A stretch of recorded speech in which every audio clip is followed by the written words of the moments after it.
I served in Vietnam. Thank you very much. What was your branch of service? Army. Thank you. What was your highest rank? Specialist fourth class. And in what general locations did you serve? I served in Long Binh, Xi'an, Cu Chi, Tay Ninh, Phuc Vinh, north of Saigon area, northwestern. Thank you very much. All right. And were you drafted or did you enlist? I volunteered. I enlisted, yes. Thank you very much. Do you have any reasons behind enlisting yourself? I hadn't really thought about that. I hadn't finished high school, and I guess I was getting bored and wanted to do something, and enlisted in the Army, and didn't realize what I was getting into, but And what drew you to I guess to the Army, to making the choice to go on? well, probably because I'm pretty physical, and I thought that would be a good branch. I was interested in photography and telephone, and that's where I wanted to get into, telephone kind of work. Thank you. And where were you living at this time that you enlisted? At that time, I was living on Buckingham Street in Waterbury. Can you remember the date? Do you recall it that you enlisted? That I enlisted. It was May 15th, I believe, 1964. And yeah, I guess why did you join the service? Why did you join the military in general? Because I wanted to, defend my country, and I knew, that we were at war. I wasn't familiar with Vietnam at all. Didn't know I was going to go there. But I went for various reasons. Can you remember any? Would you like to share one? What's that? A reason why you chose to enlist with the military, and why you chose to go to war. Just to, I was a patriot at heart, and wanted to serve my country. And I guess why did you pick Army? Why did you pick the service branch that you chose again? Well, because I'm more of a physical person, and I'd rather be on the ground than up in the air or on the ocean, Can you tell me about your first few days of service? Do you recall? First few days in Vietnam, or In Vietnam, or whatever the first few days of when you enlisted. And first few days. Well, it was pretty crazy with all the physical stuff, and basic training was pretty intense training with getting used to weapons and gas and all kinds of testing. It was pretty intense. Can you recall how it felt to you? Intense. Well, I was pretty good with it because physically I was in pretty good shape. I mean, I was skinny, but I was able to keep up with everybody and everything. I was a pretty good runner. I was physically loved to run and that kind of stuff.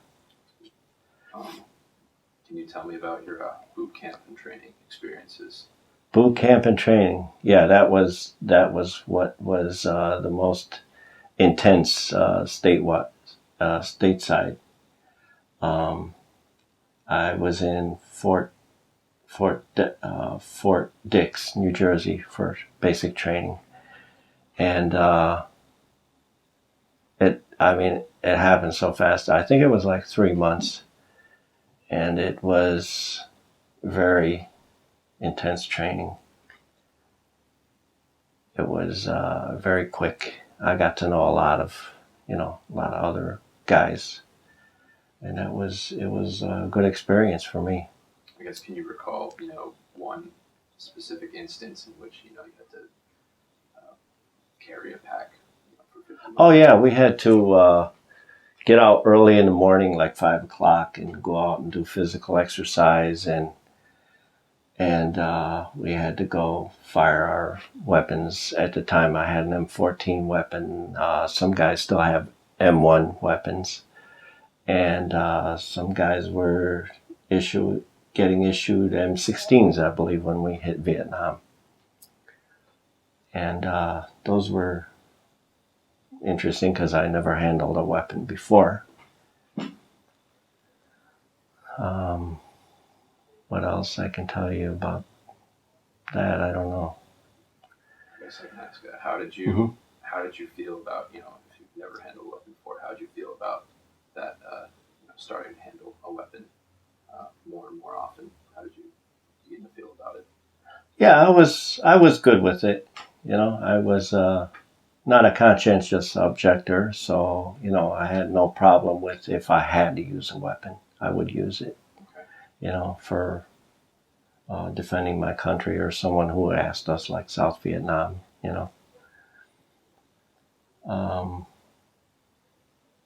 Yeah, I had no problem with shooting. It was my first experience with any kind of weapon. And in Vietnam, I did handle a 50 caliber machine gun. Now my M14, I don't know if you want to get into Vietnam yet, but my M14, I had never fired in Vietnam, believe it or not. Never fired it. And to me, that was okay. But if need be, I would have used it. The 50 caliber, we had to go out on guard duty.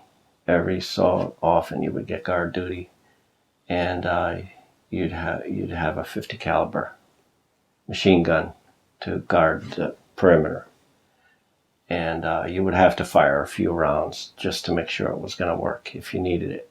And I never had to. I never actually used it against the enemy or anything.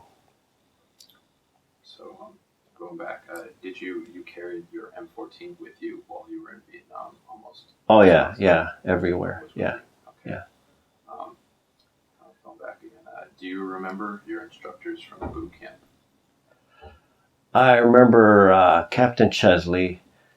It's so long ago that I don't remember too many. I remember Sergeant Ferris. I remember a few other names, but not too many of them. I've tried to get a hold of them, and I've had difficulty in that area. I waited so long, because I had a family and everything, and I got busy with life, so I really forgot about the military. I guess how did you get through boot camp with yourself? Did you Very well. I did well. Yeah, with everything. Yeah. Did you make a close friendship in boot camp? I guess, and did that in boot camp? Not that I can remember. It was more when I got to Fort Devens where we had more time. Boot camp was very quick, and I don't remember anyone specifically there. Once I got to Fort Devens, then I began to know people, So I guess this question refers to that. After boot camp, where did you go? I went to Fort Monmouth for training in wire maintenance and pole climbing. I was 36C20, which was a pole lineman, and went on the job training actually because I wanted to get into telephone repair, but they said because I didn't have a high school diploma, I couldn't get that. So I settled for wire maintenance and telephone. And where is Fort Monmouth? Fort Monmouth is in New Jersey. Okay.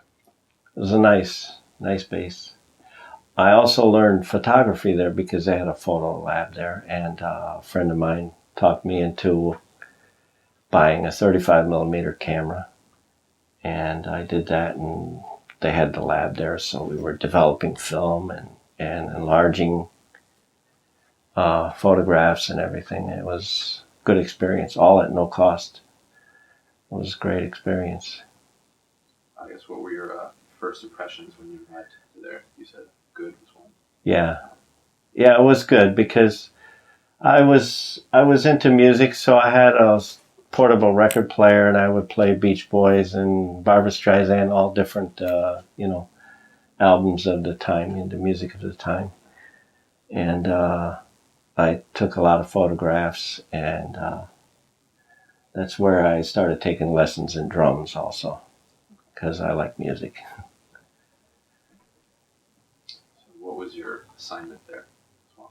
Assignment was to learn how to climb telephone poles, hang wire, and work in a switchboard. The switchboard actually it was like being a telephone operator. You had plugs and, and you made calls. People would call you and you'd make calls with the switchboard. So they had you manually repairing wires and climbing telephone poles, as well as learning how to operate the phones and getting calls. Yeah, I didn't work with the wiring too much because when I started doing that, I realized that I was getting headaches from working with the wires because they're all colors, and didn't realize I was colorblind. And I told them I was getting headaches and that, and they said, "Well, let's see, we'll send you for testing." And so I went for testing. This should have been done early on, but at Fort Monmouth, they said, "We'll send you for testing." So I found out for the first time I was colorblind. Colorblind is in the sense that I have trouble with green. Green sometimes look gray and that kind of thing, and red.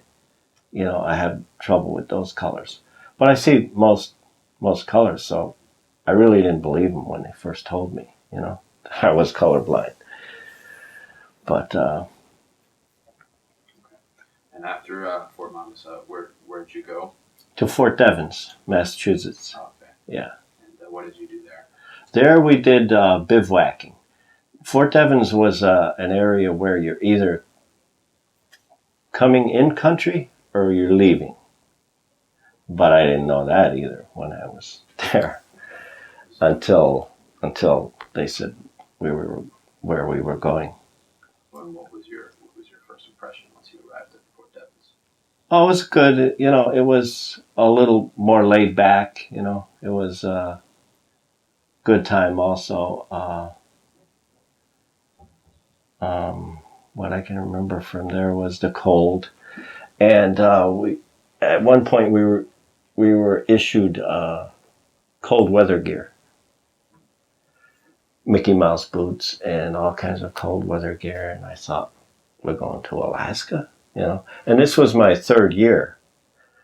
I was in for 3 years, and once we thought we were going to Alaska, and then we were sent home for 30 days before going overseas, and then when we came back from home, back on base, we turned in all our cold weather gear and started getting issued mosquito nets, combat boots, and I thought, oh, where are we going now? And before that, I had asked if I could go overseas after 2 years.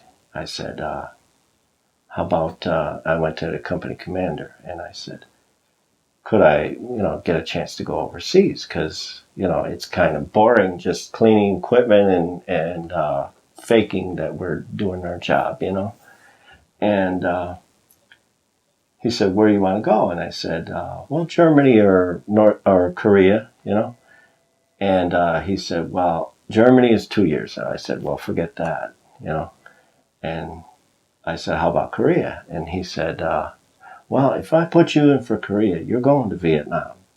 And I said, well, forget that too, because I didn't want to go to Vietnam.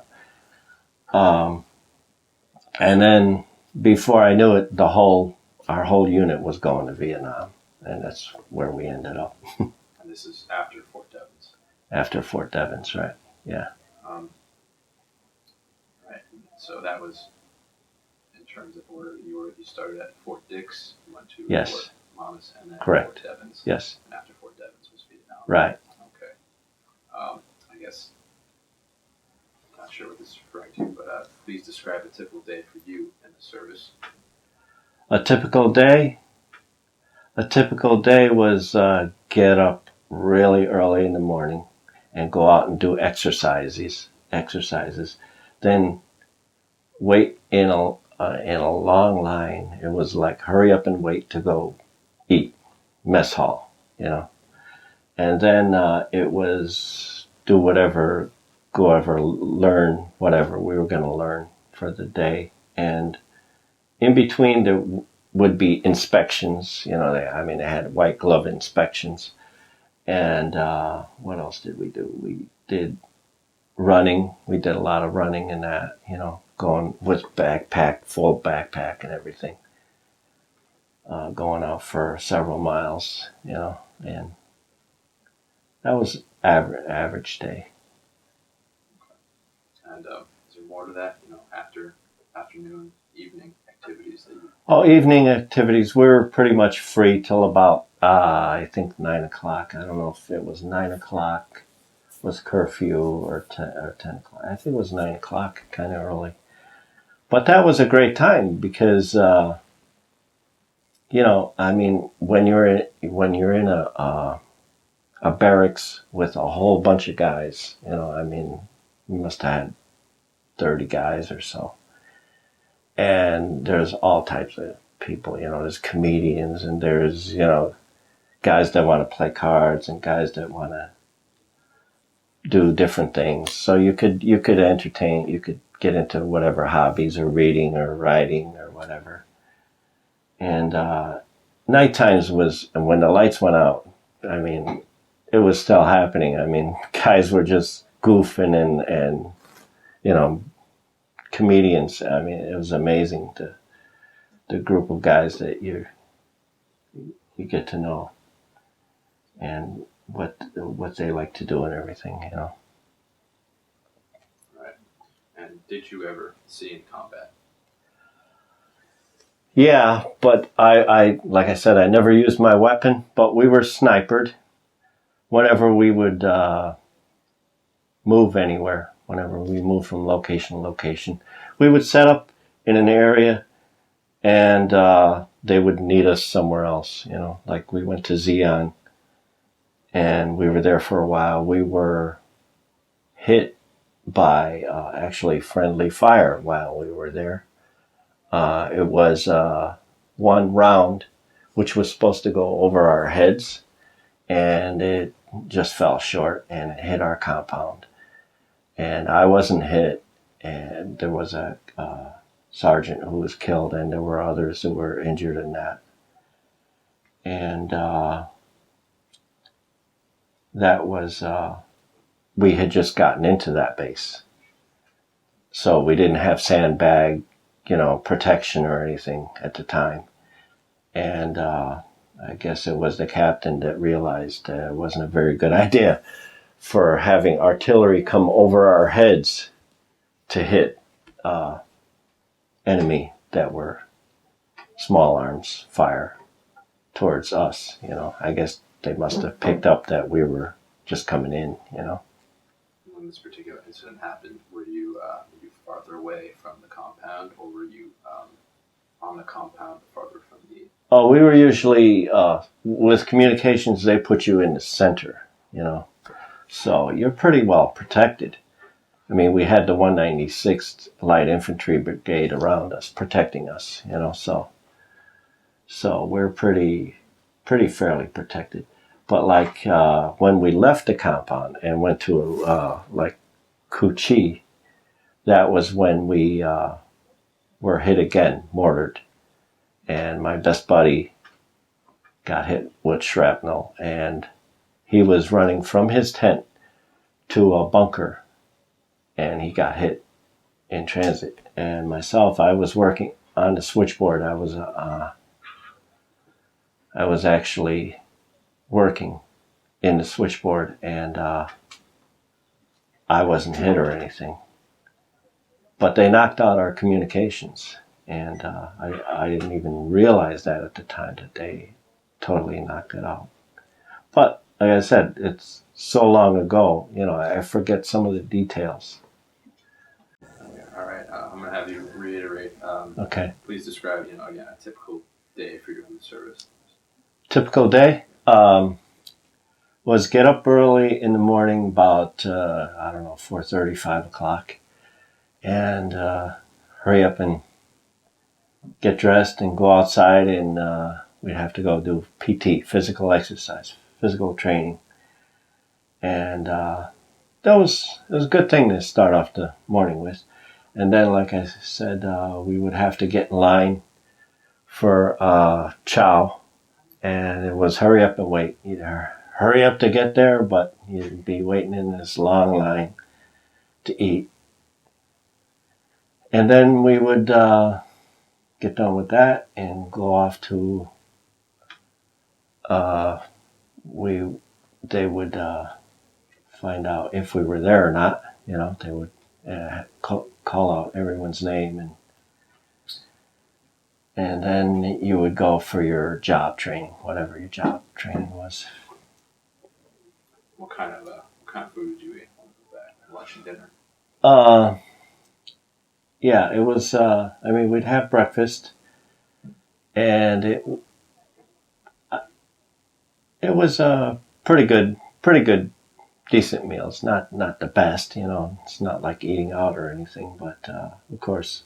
And we did have to pull kitchen police duty, where you'd have to peel potatoes, and you'd have to get up even earlier in the morning, and you'd get this maybe once a month, and you'd have to help out in the kitchen, get everything ready in the kitchen and stuff, just for that experience. Okay. That having breakfast, lunch, and dinner? Uh, yeah, it would be the whole day if you were on kitchen police duty. Yeah, it would be the whole day. Okay. And I'm going to ask again, did you see combat? Yeah, more. We were hit in that. I was never hit. My best buddy, Dan Gorman, was hit. That's him right there. And but I was never hit. Our steering wheel was hit one time when we were moving from Kuchi to Tay Ninh. Steering wheel was hit by a sniper, and that's mostly what we got. We would get sniped every so often, and because especially like Kuchi and Tay Ninh, there were tunnels underneath us, even on the base at Kuchi, and it was well fortified and everything. But they would try to destroy their tunnels and that, but they never went that deep to get them totally, and they would just rebuild the tunnels, and just sniper at you once in a while, and we would get mortared every so often.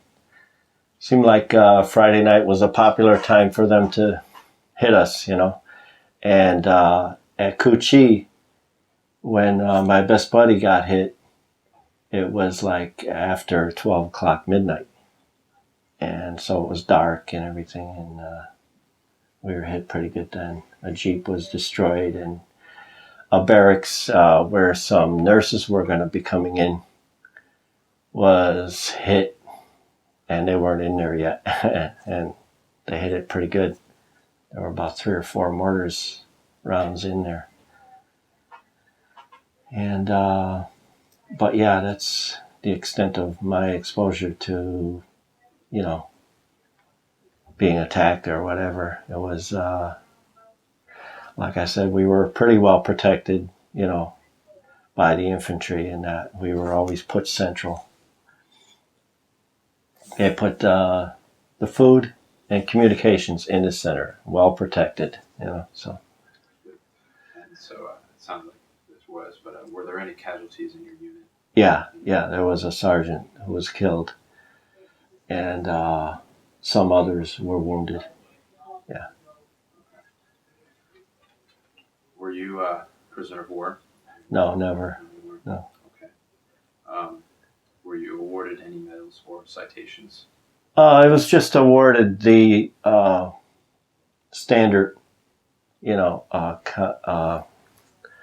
these medals here. They were the National Defense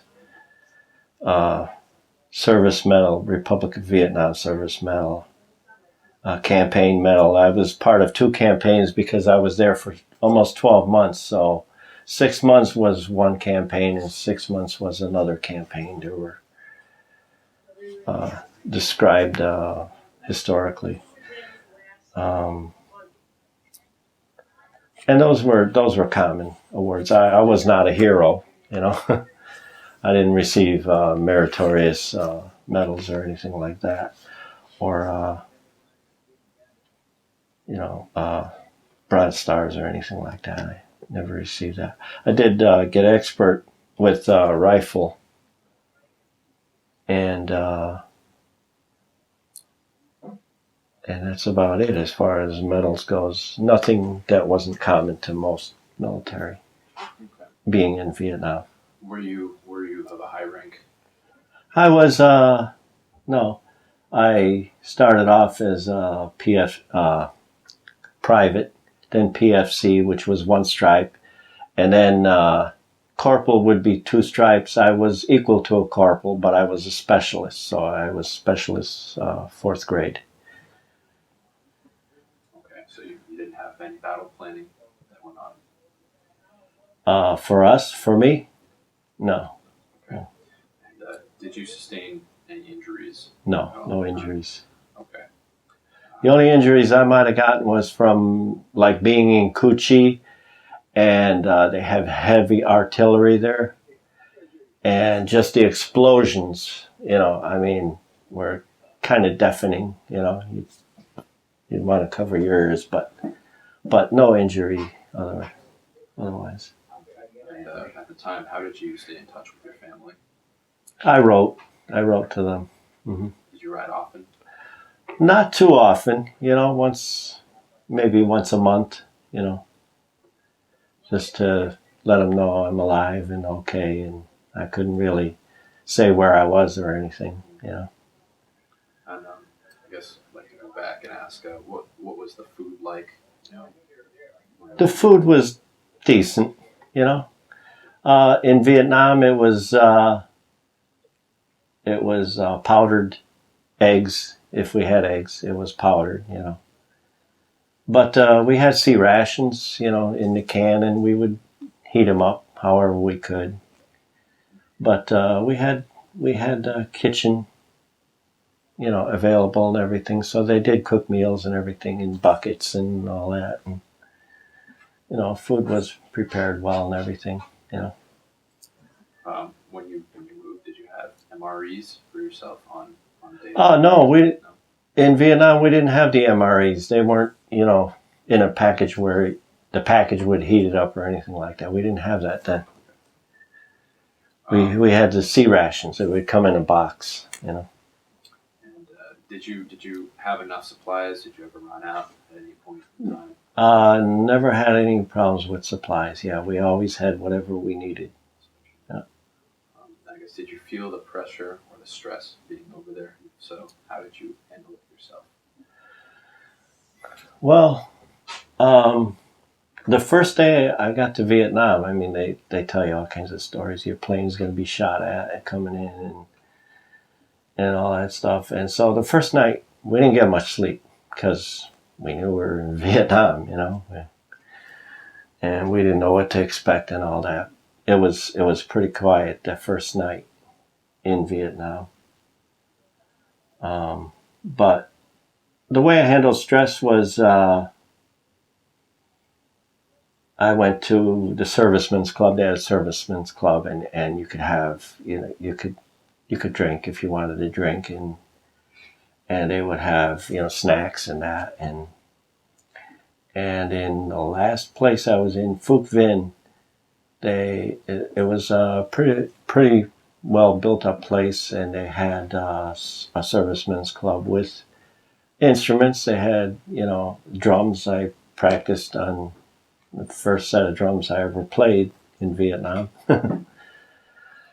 And that was, yeah, I myself and a friend of mine, we made weights. So we were lifting weights, and we would put a bar across a couple of rigs, and so we could pull up and flip over the bar and, get exercise that way and lift weights. And so we kept busy. That's good. And was there something special that you would personally do for good luck?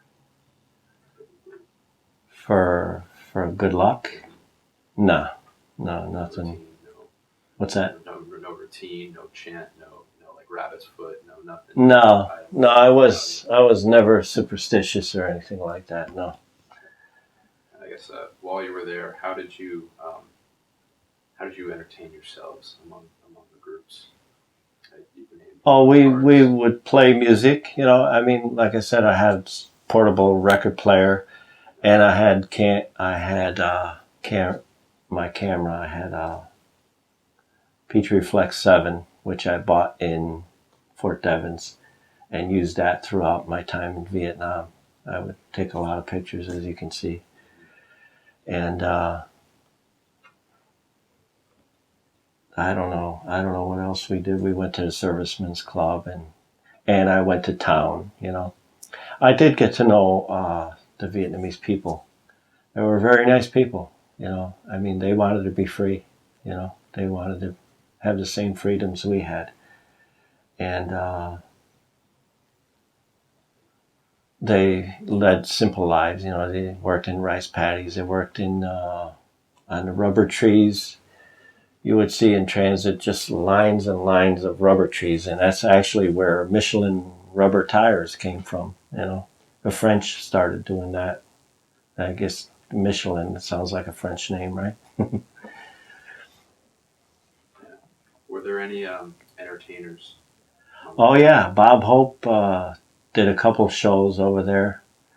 There was one in Tainan. It's on the slides, and it was. I mean, that was so refreshing, so exciting to see Bob Hope and all these beautiful women get up there and entertain us. And I don't know if it was a Miss World or whatever. I mean, beautiful women, and actually a full orchestra up there. I mean, it was full to me. It was probably big band orchestra, and that was exciting. It was great to see them, and Bob Hope was funny.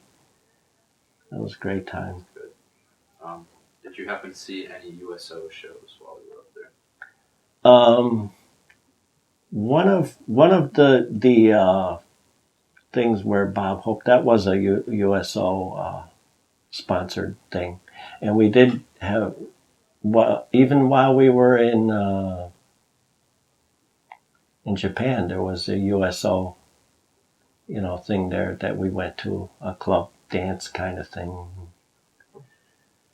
That's good. Did you go on leave? And, Yeah, I went on leave after about 6 months to Japan. My best buddy Dan Gorman, that was his pick, and we went there. Actually, my camera, not this here, Petrie Flex 7, I bought in the States, and actually I had a little trouble with it. And right in Tokyo, Japan, they had Petrie Camera Company. So we walked in, and they took care of my camera, no charge. They were very nice. Petrie Flex, Petrie Camera Company. That, so what other things did you do around Tokyo? Around Tokyo, just relaxed. Went to the USO Servicemen's Club and looked around the city.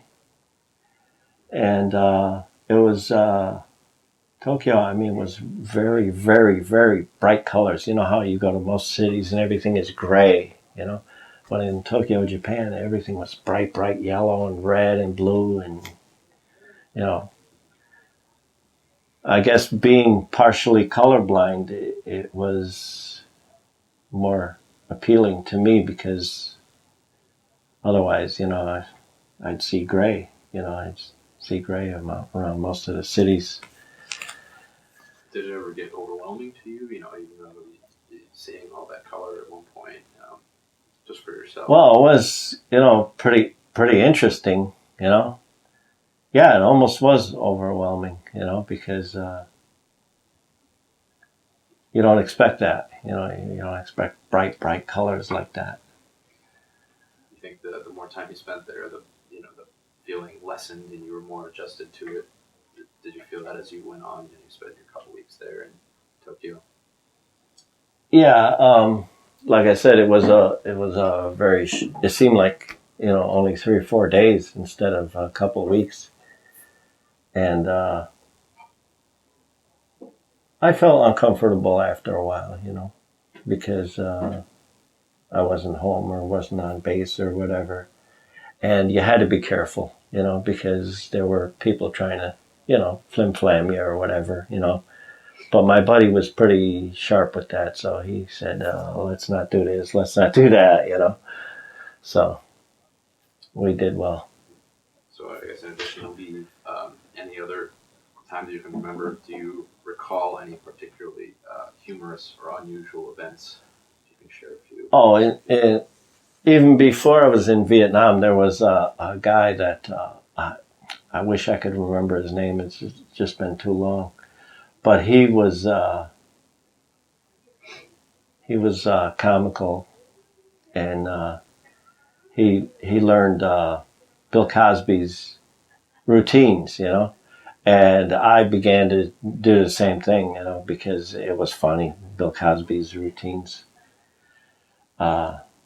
with Noah and Fresh Air and all the funny things that he did, and we would have fun with that. And what else? We took the same guy. I took my first drum lessons. We went out into town, and there was another guy, Ernie, that I went and we worked part time.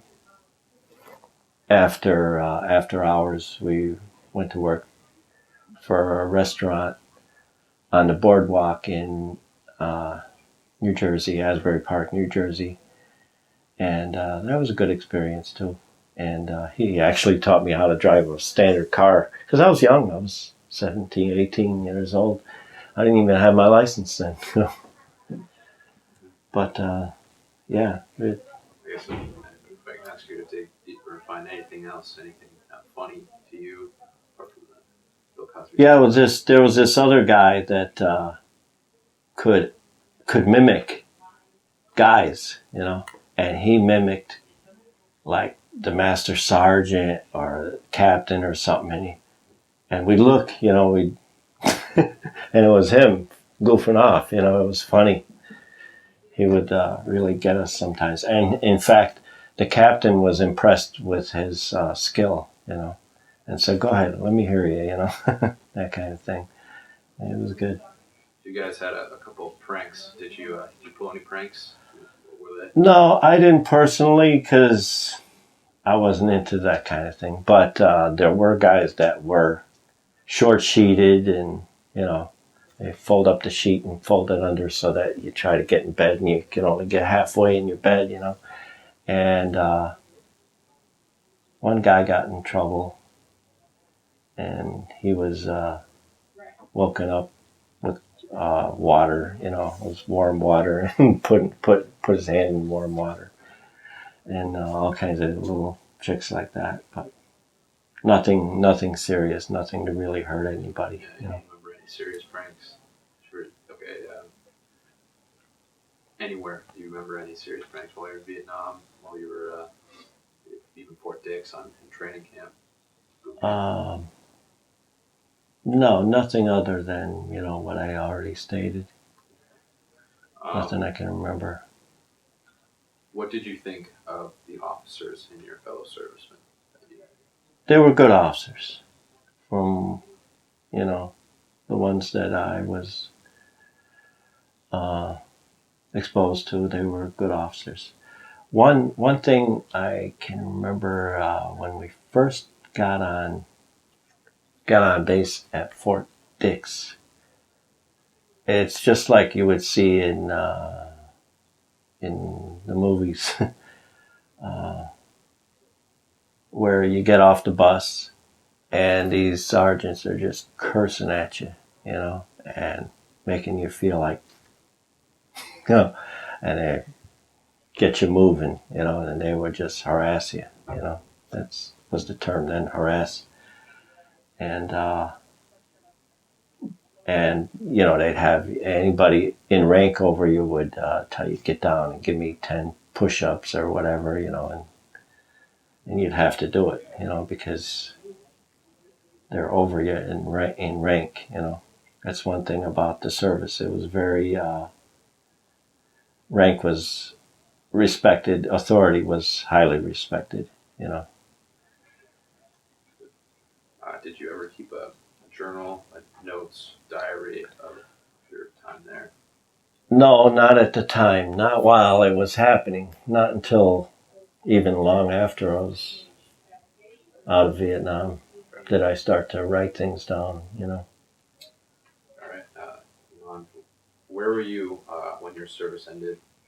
Can you tell me about the day that you were discharged? Okay, when I believe I was in back at Fort Monmouth.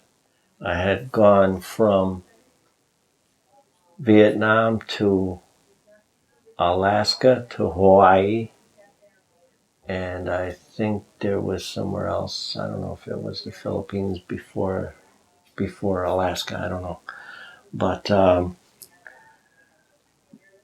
went to California, and then flew to Fort Monmouth, New Jersey, and that's where I was let go. And we had to wait a few days, I guess. I don't know. I don't even remember why we had to wait. We had to just sit there and wait a few days before we were released. I don't know if that was the time when they asked if you wanted to re-enlist or whatever, And I said, no thanks. I already played Russian roulette being here 3 years, because I didn't like it was too structured for me. I wanted to be able to get up when I wanted to, go where I wanted to. In the Army, you're a number, and I had good times in the Army and everything. I'll never forget the times and the people I got to know and everything. But I wanted my freedom even from the Army. What was your homecoming like? I surprised my family because I had come home probably 5 days early. They let me out because my birthday was coming up. Instead of May, I got out in April, just before my birthday, April 5th, 1967. And I remember seeing my sister, Rachel, and she said, "What are those?" And she looked at me, and she was looking at my pecs, and I didn't have pectorals before. And she said, "What are those?" And I said, "Oh, just exercise, in Vietnam and stuff." And she said, "Wow." And then my mom and dad were happy to see me. I surprised them. I had this big duffel bag, and I was built up pretty much then. Yeah, it was great to be home. What did you do in the days and the weeks after you came home? Listen to music. Told my dad I was buying a set of drums or a car, and he said, "Get the drums." And so I did that, and because I had a little money saved up, so I went out and bought a set of drums and started practicing and playing. And, did you work? Go back to school? I didn't work for like 30 days. After about that time, my dad says, "Are you gonna go to work?" And I said, "Dad, I just got out 3 years out of the Army. I went to Vietnam. I'm not in a hurry to find work right away. I will when I'm ready." And So he said, well, you can collect unemployment. And I said, what? And he said, yeah, you go collect checks until you find a job, you know. And I said, they give you money when you're not working, you know? And I said, okay, I'll go. And sure enough, I got a check every week for a few weeks. And then I started working for my brother-in-law who was in construction. And I stayed with him for 8 years. And we used to shell erect arbor homes. So I learned a lot about construction then. So you worked up until you're retired. Yes, yeah, So, yeah. I worked 32 years for the Housing Authority in Waterbury. And before that, I worked at a couple other places, mostly construction kind of jobs. and did you make any close friendships while you were in the service that you have today? Yeah, but I lost, because I kind of feel bad about that because I could never make contact. Uh, there was one guy that wrote me from California, and I just didn't respond at the time. I was just too busy trying to figure out what I was going to do, after I got out of Vietnam. Oh, so that was right after you basically left and you got home for Yeah, the first time in a while. Okay. right. Yeah. Okay. And I could never make contact with anybody after that. So you I've tried. Yeah. I've tried with veterans groups and that kind of thing. So did you continue any of those relationships as best as you could? No, no, I did not because I just could never make contact with them. I especially wanted to get a hold of my best buddies. There were 3 friends that I wish I had contacted but never got to. Right. And how did your military experience influence your thinking about war or the military in general? Well, I was not a conscientious objector, so uh, I had no problems with going to fight for my country or for another country who, South Vietnam asked us for help. And I was young and didn't know all the politics and all that kind of thing. And I had no problems with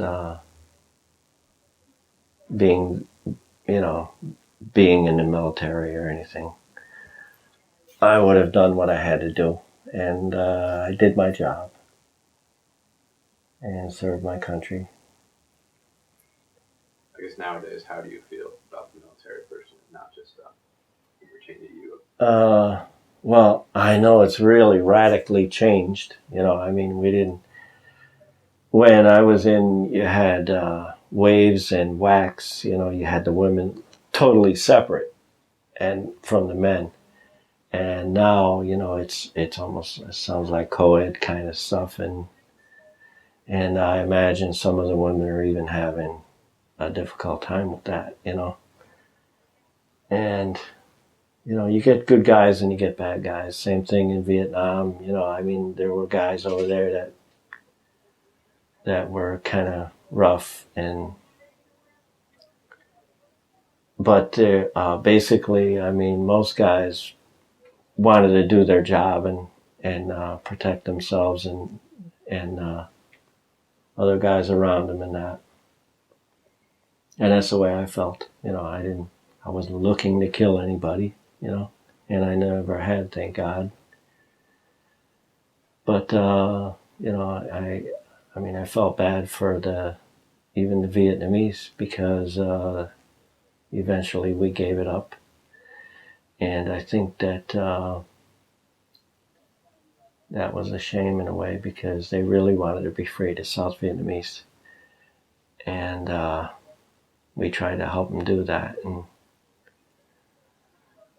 I think it was part politics and part showing the war on TV, which was never done before like that. I mean, what they didn't show was what the enemy were doing to their own people and to any sympathizers to us or, us military people. And, after you came home, or even today, did you join any veteran organizations? Yeah, I joined a few. Um, um, just more recently than, I mean, I wasn't going to clubs or anything like that. I know they have some groups, and I did join up with a few, but I'm not very active with them or anything. I mean, I joined Vet Friends, which is an online thing, and a VFW, and Veterans of Foreign Wars, and who else? The American Legion. I joined that because my son was a Iraqi war veteran, and he was quite a decorated. He earned the Bronze Star Medal. He was in Iraq, and in the service for 8 years. He did two years in Iraq. And so, do you continue to attend reunions anywhere? Yeah, I have gone to a few more recently than in the past because when we first came to the States, we weren't looked upon very well, And what I'm seeing now is that we are being more appreciated and more respected, and I'm getting salutes now and then if I wear my hat, and thanks for your service and that kind of thing. And we appreciate that.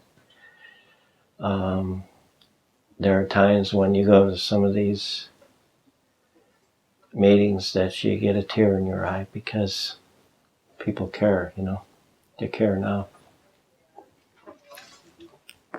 And how did your service and experiences affect your life? Affect my life?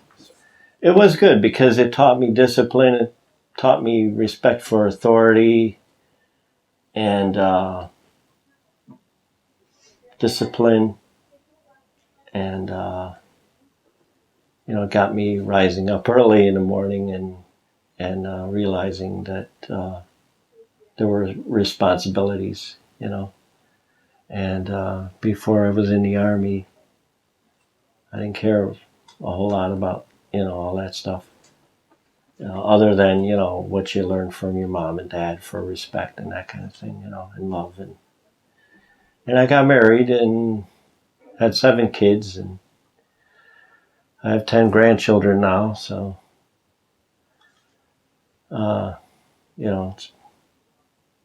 life's been good, and my time in service was also very good.